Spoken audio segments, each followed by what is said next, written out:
ऐसा कभी नहीं हुआ था। धर्मराज लाखों वर्षों से असंख्य आदमियों को कर्म और सिफारिश के आधार पर स्वर्ग या नरक में निवास स्थान अलॉट करते आ रहे थे, पर ऐसा कभी नहीं हुआ था। सामने बैठे चित्रगुप्त बार बार चश्मा पोंछ, बार बार थूक से पन्ने पलट रजिस्टर पर रजिस्टर देख रहे थे। गलती पकड़ में ही नहीं आ रही थी। आखिर उन्होंने खोज कर रजिस्टर इतने जोर से बंद किया कि मक्खी चपेट में आ गई। उसे निकालते हुए वे बोले, महाराज, रिकॉर्ड सब ठीक हैं। भोलाराम के जीव ने 5 दिन पहले ही देह त्यागी और यमदूत के साथ इस लोक के लिए रवाना भी हुआ, पर यहाँ अभी तक नहीं पहुँचा। धर्मराज ने पूछा, और वह दूत कहाँ है? महाराज, वह भी लापता है। इसी समय द्वार खुले और एक यमदूत बड़ा बदहवास वहाँ आया। उसका मौलिक कुरूप चेहरा परिश्रम, परेशानी और भय के कारण और भी विकृत हो गया था। उसे देखते ही चित्रगुप्त चिल्ला उठे, अरे तू कहाँ रहा इतने दिन? भोलाराम का जीव कहाँ है? यमदूत हाथ जोड़कर बोला, दया निधान, मैं कैसे बतलाऊं कि क्या हो गया। आज तक मैंने धोखा नहीं खाया था, पर भोलाराम का जीव मुझे चकमा दे गया। 5 दिन पहले जब जीव ने भोलाराम की देह को त्यागा, तब मैंने उसे पकड़ा और इस लोक की यात्रा आरंभ की। नगर के बाहर ज्यों ही मैं उसे लेकर एक तीव्र वायु तरंग पर सवार हुआ, त्यों ही वह मेरे चंगुल से छूटकर न जाने कहाँ गायब हो गया। इन 5 दिनों में मैंने सारा ब्रह्मांड छान डाला, पर उसका कहीं पता नहीं चला। धर्मराज क्रोध से बोले, मूर्ख, जीवों को लाते लाते बूढ़ा हो गया, फिर भी एक मामूली बूढ़े आदमी के जीव ने तुझे चकमा दे दिया। दूत ने सिर झुकाकर कहा, महाराज, मेरी सावधानी में बिल्कुल कसर नहीं थी। मेरे इन अभ्यस्त हाथों से अच्छे अच्छे वकील भी नहीं छूट सके, पर इस बार तो कोई इंद्रजाल ही हो गया। चित्रगुप्त ने कहा, महाराज, आजकल पृथ्वी पर इस प्रकार का व्यापार बहुत चला है। लोग दोस्तों को कुछ चीज़ भेजते हैं और उसे रास्ते में ही रेलवे वाले उड़ा लेते हैं। होजरी के पार्सलों के मोजे रेलवे अफसर पहनते हैं। मालगाड़ी के डिब्बे रास्ते में कट जाते हैं। एक बात और हो रही है, राजनीतिक दलों के नेता विरोधी नेता को उड़ाकर बंद कर देते हैं। कहीं भोलाराम के जीव को भी तो किसी विरोधी ने मरने के बाद दुर्गति करने के लिए तो नहीं उड़ा दिया। धर्मराज ने व्यंग से चित्रगुप्त की ओर देखते हुए कहा, तुम्हारी भी रिटायर होने की उम्र आ गई। भला भोलाराम जैसे नगण्य दीन आदमी से किसी को क्या लेना देना। इसी समय कहीं से घूमते घामते नारद मुनि वहां आ गए। धर्मराज को गुमसुम बैठे देखकर बोले, क्यों धर्मराज, कैसे चिंतित बैठे हैं? क्या नरक में निवास स्थान की समस्या अभी हल नहीं हुई? धर्मराज ने कहा, वह समस्या तो कभी की हल हो गई।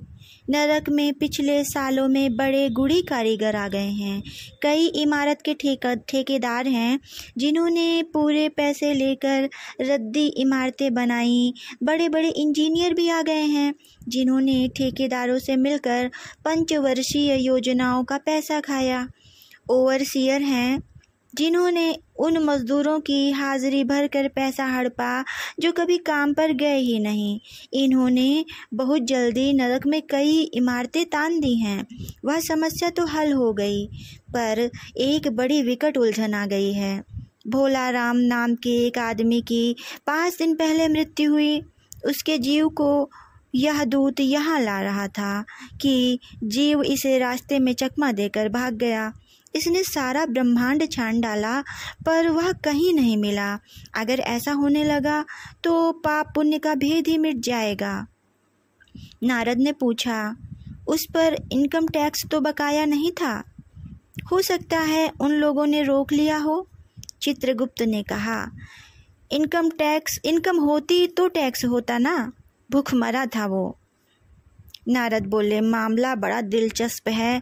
अच्छा, मुझे उसका नाम बताओ और पता भी, मैं पृथ्वी पर जाता हूँ। चित्रगुप्त ने रजिस्टर देखकर बताया, भोला राम नाम था उसका। जबलपुर शहर में घमापुर मोहल्ले में नाले के किनारे 1-1.5 कमरे के टूटे फूटे मकान में वह परिवार समेत रहता था। उसकी एक स्त्री थी, 2 लड़के और 1 लड़की। उम्र लगभग 60 साल। सरकारी नौकर था। 5 साल पहले रिटायर हो गया था। मकान का किराया उसने 1 साल से नहीं दिया, इसलिए मकान मालिक उसे निकालना चाहता था। इतने में भोला राम ने संसार ही छोड़ दिया।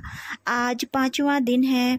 बहुत संभव है कि अगर मकान मालिक वास्तविक मकान मालिक है तो उसने भोला राम के मरते ही उसके परिवार को निकाल दिया। इसलिए आपको परिवार की तलाश में काफ़ी घूमना पड़ेगा। माँ बेटी के सम्मिलित क्रंदन से ही नारद भोला राम का मकान पहचान गए। द्वार पर जाकर उन्होंने आवाज़ लगाई, नारायण नारायण। लड़की ने देखकर कहा, आगे आओ महाराज। नारद ने कहा, मुझे भिक्षा नहीं चाहिए, मुझे भोला राम के बारे में कुछ पूछताछ करनी है। अपनी माँ को जरा बाहर भेजो बेटी। भोला राम की पत्नी बाहर आई। नारद ने कहा, माता, भोला राम को क्या बीमारी थी? क्या बताऊं, गरीबी की बीमारी थी। 5 साल हो गए पेंशन पर बैठे, पर पेंशन अभी तक नहीं मिली। हर 10-15 दिन में एक दरख्वास्त देते थे, पर वहाँ से या तो जवाब आता ही नहीं था, और आता तो यही कि तुम्हारी पेंशन के मामले पर विचार हो रहा है। इन 5 सालों में सब गहने बेचकर हम लोग खा गए, फिर बर्तन बिके, अब कुछ नहीं बचा था। फाके होने लगे थे। चिंता में घुलते घुलते और भूखे मरते मरते उन्होंने दम तोड़ दिया। नारद ने कहा, क्या करोगी माँ, उनकी इतनी ही उम्र थी। ऐसा तो मत कहो महाराज, उम्र तो बहुत थी। 50-60 रुपया महीना पेंशन मिलती तो कुछ और काम कहीं करके गुजारा हो जाता, पर क्या करें, 5 साल नौकरी से बैठे हो गए और अभी तक 1 कौड़ी नहीं मिली। दुख की कथा सुनने की फुर्सत नारद को थी नहीं। वे अपने मुद्दे पर आए। माँ, यह तो बताओ कि यहाँ किसी से उनका विशेष प्रेम था जिसमें उनका जी लगा हो? पत्नी बोली, लगाव तो महाराज बाल बच्चों से ही होता है। नहीं, परिवार के बाहर भी हो सकता है। मेरा मतलब है किसी स्त्री से। स्त्री ने गुर्राकर नारद की ओर देखा, बोली, बको मत महाराज, तुम साधु हो, उचक्के नहीं हो। जिंदगी भर उन्होंने किसी दूसरी स्त्री को आंख उठाकर देखा भी नहीं।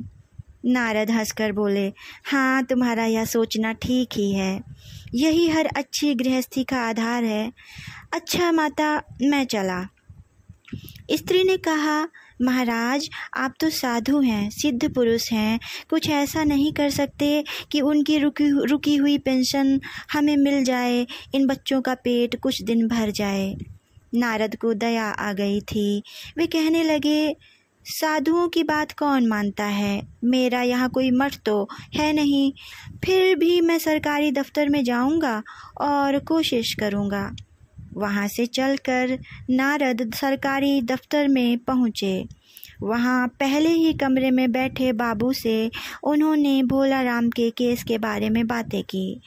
उस बाबू ने उन्हें ध्यानपूर्वक देखा और बोला, भोला राम ने दरख्वास्तें तो भेजी थी, पर उन पर वजन नहीं रखा था, इसलिए कहीं उड़ गई होंगी। नारद ने कहा, भाई, ये बहुत से पेपर वेट तो रखे हैं, इन्हें क्यों नहीं रख दिया? बाबू हंसा, आप साधु हैं, आपको दुनियादारी समझ में नहीं आती। दरख्वास्तें पेपर वेट से नहीं दबती।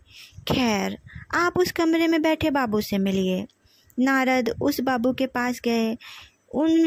उसने तीसरे के पास भेजा, तीसरे ने चौथे के पास, चौथे ने 5वें के पास। जब नारद 25-30 बाबुओं और अफसरों के पास घूम आए, तब एक चपरासी ने कहा, महाराज, आप क्यों इस झंझट में पड़ गए? आप अगर साल भर भी यहाँ चक्कर लगाते रहे तो भी काम नहीं होगा।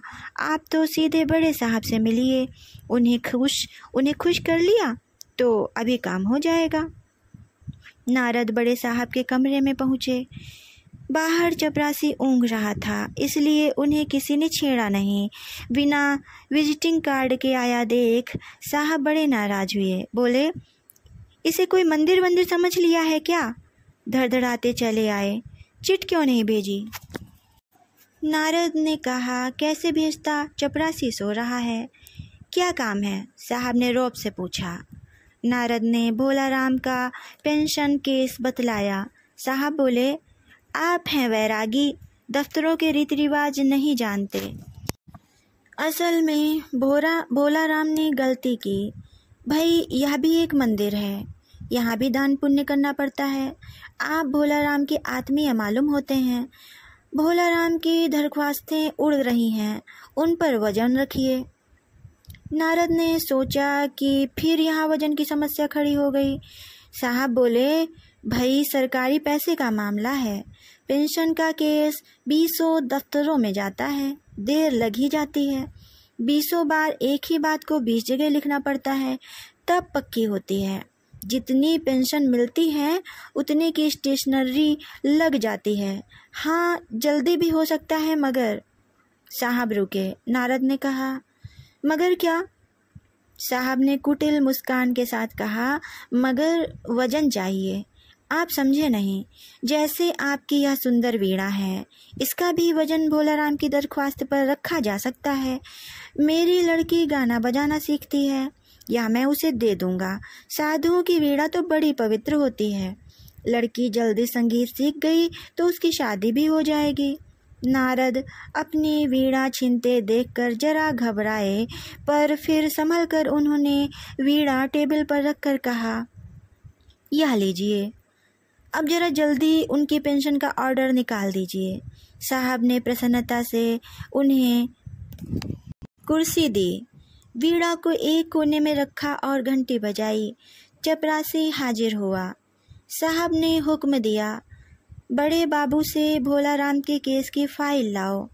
थोड़ी देर बाद चपरासी भोलाराम की 100-150 दरख्वास्तों से भरी फाइल लेकर आया। उसमें पेंशन के कागजात भी थे। साहब ने फाइल पर का नाम देखा और निश्चित करने के लिए पूछा, क्या नाम बताया साधु जी आपने? नारद समझे कि साहब कुछ ऊंचा सुनता है, इसीलिए जोर से बोले, भोलाराम। सहसा फाइल में से आवाज आई, कौन पुकार रहा है मुझे? पोस्टमैन है क्या? पेंशन का ऑर्डर आ गया। साहब डरकर कुर्सी से लुढ़क गए। नारद भी चौंके, पर दूसरे ही क्षण समझ गए। बोले, भोलाराम, तुम क्या भोलाराम के जीव हो? हाँ, आवाज आई। नारद ने कहा, मैं नारद हूँ, मैं तुम्हें लेने आया हूँ, चलो, स्वर्ग में तुम्हारा इंतजार हो रहा है। आवाज आई, मुझे नहीं जाना, मैं तो पेंशन की दरख्वास्तों में अटका हूँ, यही मेरा मन लगा है, मैं अपनी दरख्वास्तें छोड़कर नहीं जा सकता। कहानी समाप्त। धन्यवाद। नमस्कार प्रिय मित्रों, मैं अमिता आशीष और आप सुन रहे थे आज की व्यंग कहानी, जिसे लिखा था हरिशंकर परसाई ने, और इस व्यंग कहानी का नाम था भोलाराम का जीव। आपको ये कहानी अच्छी लगी हो तो चैनल को सब्सक्राइब करना ना भूलें और अधिक से अधिक लाइक और कमेंट करें। धन्यवाद।